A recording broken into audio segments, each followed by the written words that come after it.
नमस्कार जय Jagannath डुगुवाइसा YouTube channel को मु रश्मि आपण मानक स्वागत करुच्ची। मु आज गोटे भजार आइटम बनैया को जाऊँगी। तार ना हूँ बीन्स आलू भजा। केमिति प्रस्तुत करी आपण मैंने निश्चिंत भाव में गोटे थर देखिए आ ट्राए करेंगे। जब भल लगे ताले निश्चिंत भाव में सब्सक्राइब करेंगे, लाइक करेंगे, शेयर करेंगे, कमेंट करेंगे।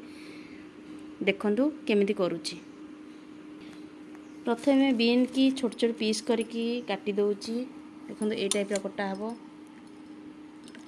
आलू को मध्य छोट छोट पीस करके काटिदेवी। छोट छोट पीस करके लंबा करके आलू और बीन्स की काटी देइची। आलू को मध्य चोपा थाई काटी भल भाव में धोई देइची मध्य।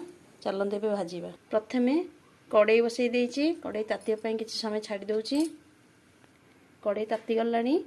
एबे किछि पियर सोरिष तेल ऐड करूची। तेल तातिया पई किछि समय छाड़ी देइची। तेल ताती गलानी। सुखिला लंका, पंच फुटण, काटिकी रखिथिया पियाज टिके एपर सेड़ा पकाउची। पियाज हो गलानी। काटिकी रखिथिया बीन्स आलू को पकई देइची। टिके एपर सेड़ा पकाउची।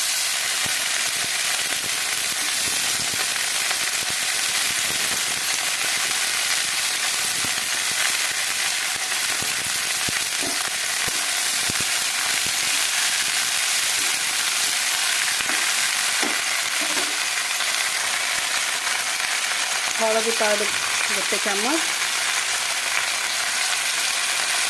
स्वाद अनुसार लुण,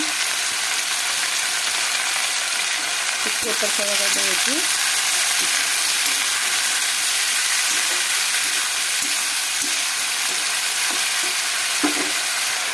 घोड़णी रे घोड़े देइची।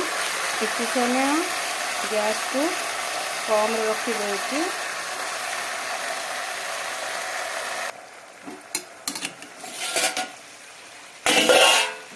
एपट सेपट टे कर दूची।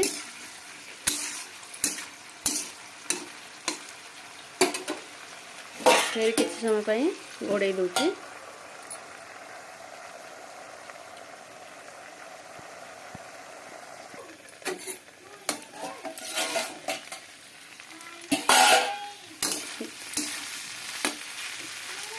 एबे बीन्स आलू हो गला। आपण माने जदि लंका खाइबा चाहूथिबे ताले किछि लंका पाउडर ऐड करिवे। राग देखि आपण माने पकेइबे। एपट सेपट टे कर दउची। बीन्स आलू भजा आपण माने पखाला रे खाई परिबे, ततला भात रे भी खाई परिबे, रुटी रे परोटा रे मध्य खाई परिबे। बहुत बढ़िया लागिवो। बहुत भल रेसिपी। आपण माने निश्चित भाव में घरे ट्राई करिवे। बहुत कम समय मध्य हेछि।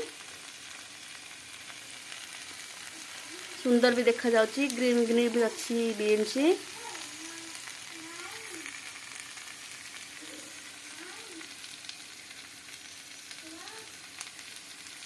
रोची। नमस्कार जय जगन्नाथ।